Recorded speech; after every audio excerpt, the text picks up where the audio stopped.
സഹോദരങ്ങൾ തമ്മിൽ കലഹവും പ്രശ്നങ്ങളും പതിവുള്ള പല കുടുംബങ്ങളും നമുക്കിടയിലുണ്ട്. അങ്ങനെയുള്ള വീടുകളിൽ കണ്ണീരും ദുരന്തങ്ങളും വേട്ടയാടും.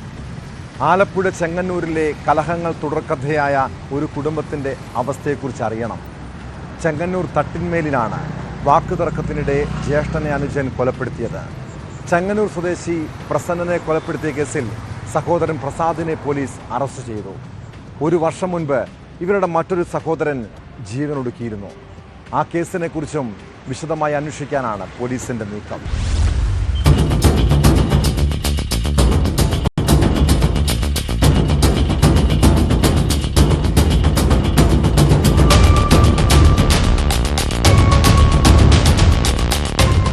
ചെങ്ങന്നൂർ തിട്ടമേൽ അരമന മാർത്തോമ പള്ളിക്ക് സമീപം പുലർച്ചെ 3 മണിയോടെയാണ് നാടിനെ നടുക്കിയ സംഭവം.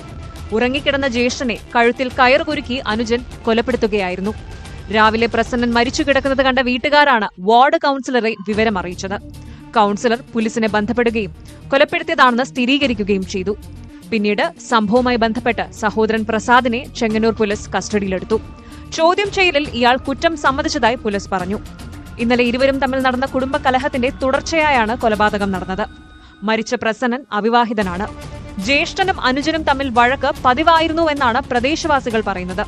വീട്ടിൽ നടന്ന വഴക്കിനെ തുടർന്ന് പുറത്തുപോയ പ്രസന്നൻ പുലർച്ചെ 2 മണിയോടെ വീട്ടിലെത്തുകയും ഉറങ്ങാൻ കിടന്നതുമാണ്. പിന്നീടായിരുന്നു കൊലപാതകം. ഇവരുടെ മറ്റൊരു സഹോദരനെ 1 വർഷം മുമ്പ് ആത്മഹത്യ ചെയ്ത നിലയിൽ കണ്ടെത്തിയിരുന്നു. നിലവിലെ സാഹചര്യത്തിൽ ആ കേസിനെക്കുറിച്ചും കൂടുതൽ അന്വേഷണം നടത്തുമെന്നാണ് പോലീസ് നൽകുന്ന വിവരം.